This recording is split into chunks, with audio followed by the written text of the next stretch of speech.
So, what do you know about Cleveland? What y'all know about Cleveland? Huh? Huh? What you know about Cleveland? What you know about Cleveland? What you know about Cleveland? Cleveland is great. It's beautiful. Cleveland, we have a whole lot of things going on here. And I don't have to tell you that just from just you watching it, from you listening to me, from you seeing it. You may like pizza. Some of you may like soul food. And you may just like to eat. Well, here in Cleveland, we have a buffet of businesses. We got creators, leaders, entrepreneurs, everyone all in the mix. My name is Masta Johnson, and this docu-series that you guys are about to see on the Cleveland businesses, it's going to be great. Can't wait.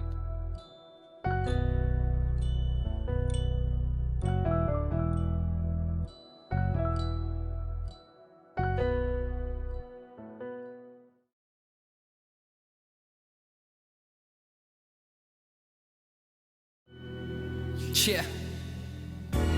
No, E. Just wanna be heard like Kendrick. Been putting in work since infant. Been smelling myself, no incense. Been homie and beast, not innocent. Been a man, my nickname, Renaissance. Stack it up, add it up, more dividend. Big gated for the green Floridian. Ohio, Cleveland, citizen. Mask off, this the way you rap on Boca Beats. The rest of rap we hear is obsolete. Elevate on me so properly. Octagon, no ain't no stopping me. It's okay. Let's pray. Let's pray.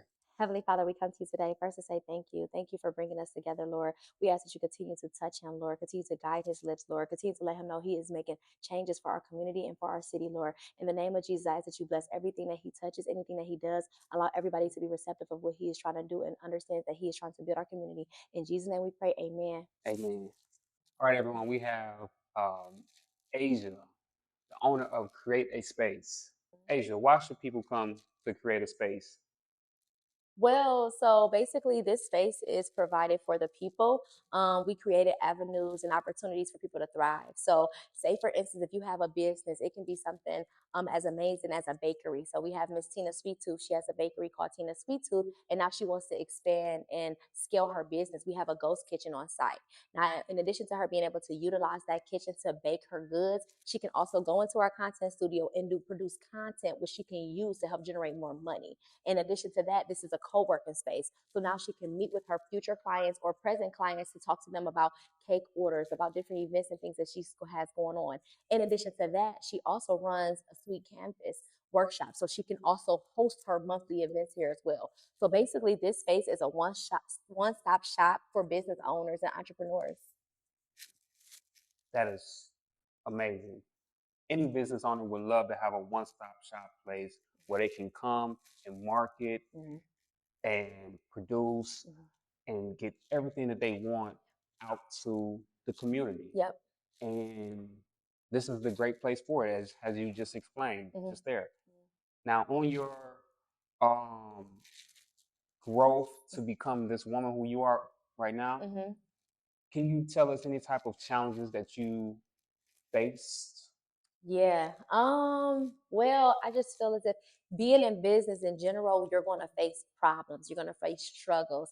And I feel as if one of the major things I had to like combat, and I'm still combating, would be fear and doubt. Because fear likes to creep in, and you have to push past that. And people say it with such ease, but it's not easy. You know what I'm saying? So it's something that you have to constantly practice because things may not go right. Electricians may not show up. Staffing may not fall through. Finances may not fall through. But if you are called to do something, you have to push past the fear and the unknown and continue to just kind of push and keep going, kind of thing.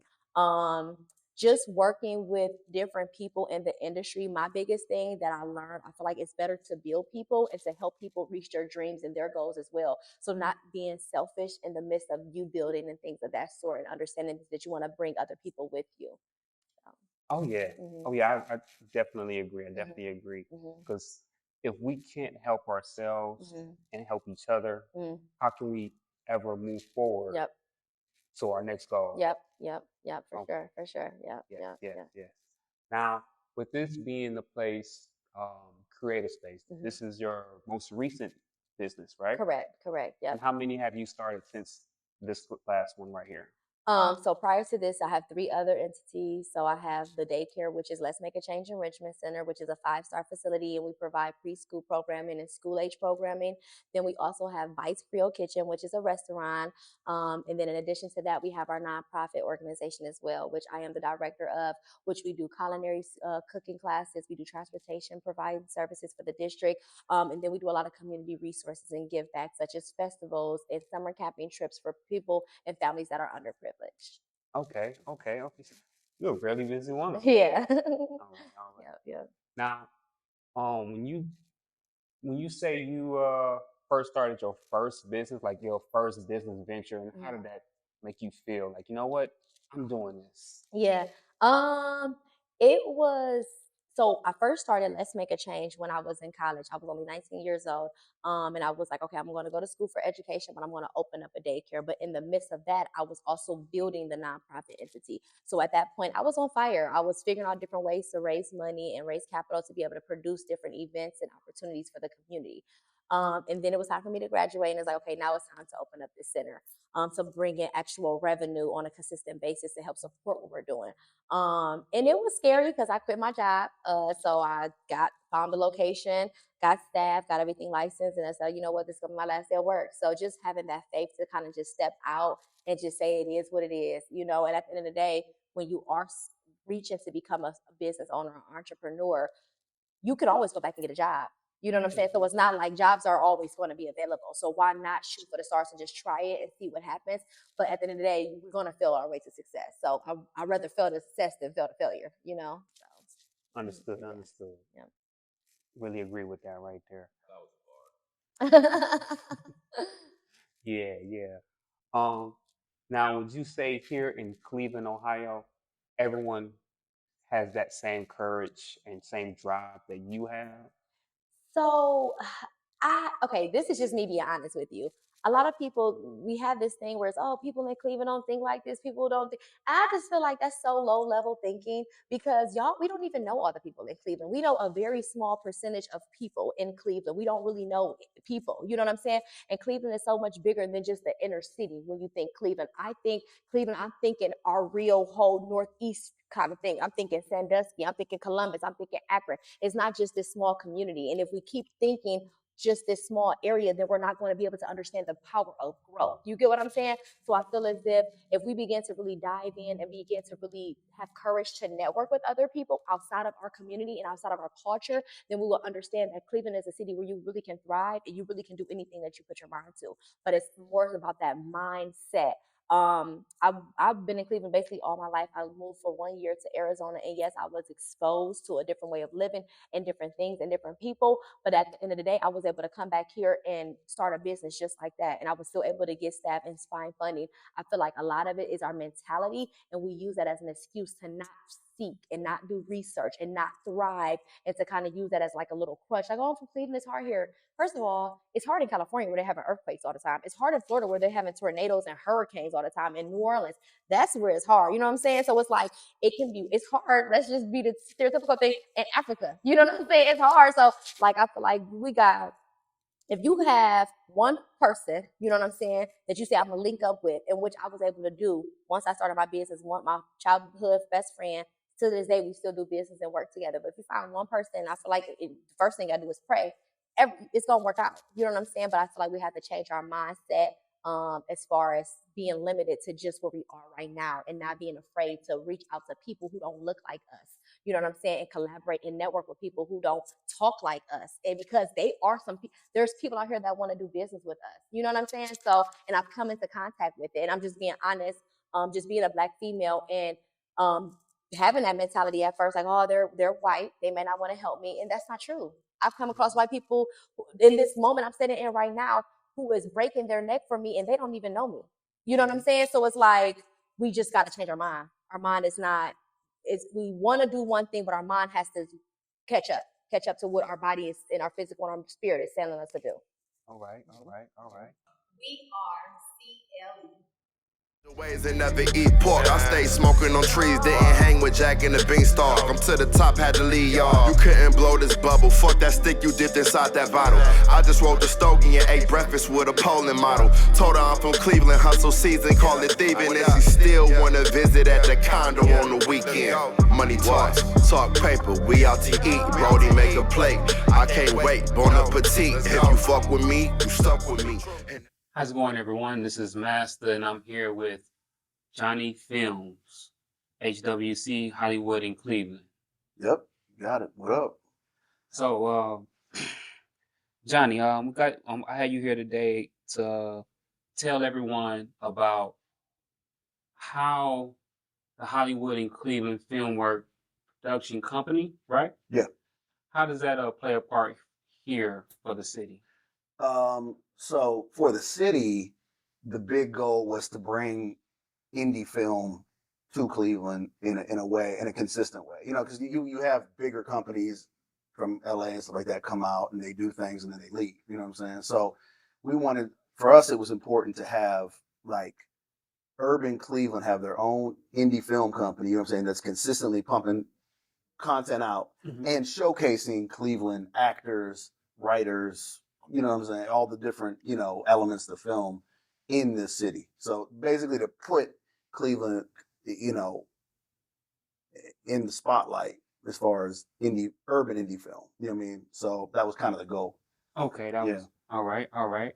Now, when you first started doing these films, where would you say the struggles or the bumps in the roads came along? So early on, you're talking about the HWIC films, right? Because me and my cousin, we started when we were kids making movies, and then that's how we got good at it. And then eventually, 2013 was our first film, Swing Low, Sweet Chariot. We shot it in 2012.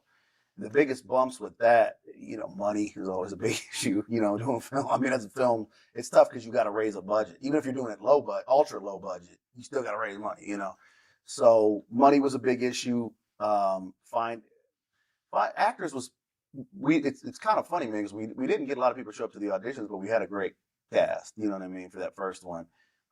Finding crew members was kind of tough at the time because we didn't, Cleveland, once again, not a film community, so you didn't have a lot of people doing, sound and props and production design, you know what I mean? So it was hard to find good crew members. That was kind of tough at first. Now it's, it's way bigger and stuff. So, but at the time that was hard. Yeah. Okay. Yeah. So, after you overcame those bumps and roads and everything, and now everything is starting to come together for the Hollywood and film works and everything, how do you see this production company outside of Cleveland itself? Is it getting the notoriety that you expected to be getting? It's a good question because, we now have, under HWIC, we have, it'll be, as soon as Locked In drops, it'll be 6 movies on Tubi. Because Tubi's where the audience, especially the urban audience, is at, right? That's the main area they're at. And I went to Detroit this was a couple weeks ago for the Dirty D, which is a big series on Tubi in Detroit. You know what I mean? It's from out of Detroit, but it's well known.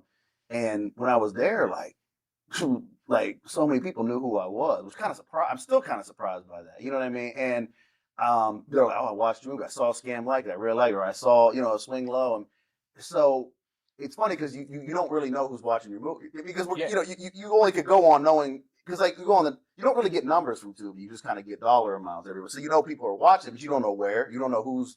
So like I couldn't get over how many people knew me in Detroit. I'm thinking like, what is this like in Indianapolis or Louisville? You know what I mean? Like I don't know. So like it's getting the.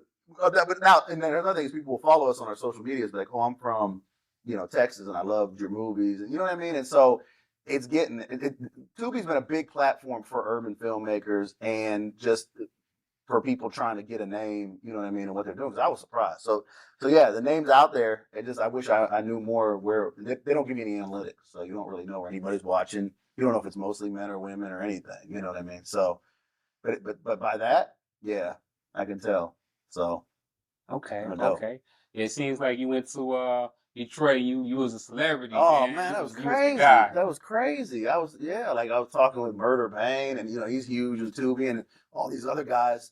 And they were like, they knew who I was. I was surprised. I didn't expect that at all. So that was cool. That was real cool. Yeah. Yes, real welcoming, real welcoming. Yeah, right, exactly. Yeah, and they were real friendly and welcoming, and they loved it. I think really one thing people have to understand is like you don't want to gatekeep like we're the only ones because the more people that do it, the bigger it gets and the bigger of a name. You know what I mean? The whole community because it's hard to make movies, man. It's a big long process. So not everybody can do it. Yeah.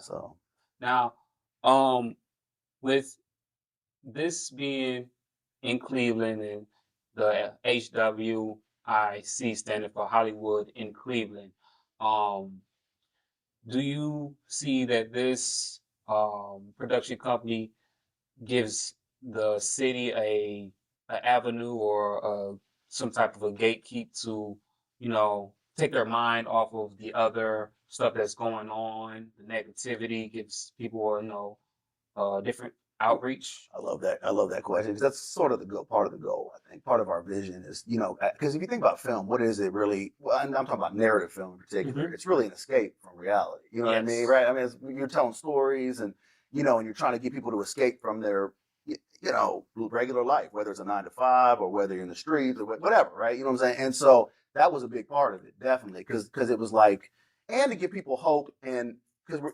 the majority of our actors, at this point, 98% are from Cleveland, you know what I mean, or currently live in Cleveland. So it's so cool to be able to have, to show them like, look, something to be proud of. We try to have, we have high quality content, you know what I'm saying? So people to be like, oh man, we really can do this. It's really, the vision really is to like give everybody the hope that we could have our own thing here. You know what I'm saying? And like you were saying, the escape of it, like being able to watch the movies and I know them, or you know what I mean. And this is weird thing I get is one of the biggest people that contact me are people that were from Cleveland but live somewhere else, and they'll be like, I love seeing all the landmarks. I love seeing all the. I'm thinking, yeah, it's still the same. But they love it. You know what I mean? Who am I to judge? I think it's cool. They love that for some reason. So it like puts us in the spotlight. We try to make the city look good as best we can. You know what I mean? So that's definitely that was a good question. Okay. Yeah. Okay. Sounds great. Sounds great. How we looking on time, bro? 408. 408? Yeah. Okay. We about 8 minutes in the recording. 8 minutes in the recording? Okay, cool. All right. All right. Now, with everyone enjoying the films and then they're outside of the states, they're inside of the state, is there another direction that you're going to go with the films that you want to? Because most of the films I've seen, they are very dramatic or emotional. Right. Are you dabbling to do something in the thriller world or Yeah. So comedy? that was good because you're right, mostly drama, and then we tend to go there because that seems to be what people want. You know what I'm saying? Like we were saying, the cool thing people do say too is like you're telling our stories, like Cleveland urban. You know what I mean? Shout out to our writer Jillian Holt. She's writing our movies now. Now Locked In, the one's coming out is coming out in any day now on Tubi, is a thriller, and it's like straight thriller from beginning to end.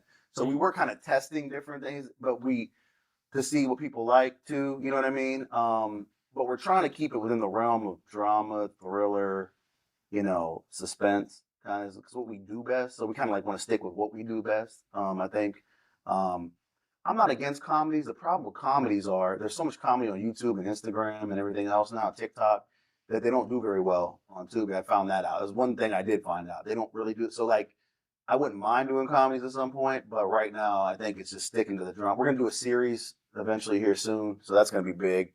We're trying to have our own. As a matter of fact, I'll make exclusive on anything. It's going to be called, or at least the working title now is LLC, Love and Lust in Cleveland. It's kind of like a drama, a typical drama thing. But but that seems to be what our target.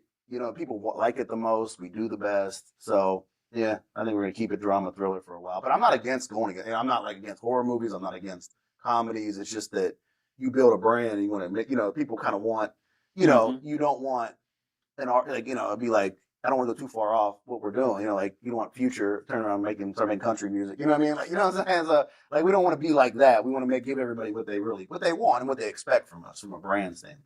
Yeah. Okay, okay. Yeah. And what would you tell to a new producer, film director who's just starting today and they're getting their feet wet? What would you tell them? Like, hey, what advice?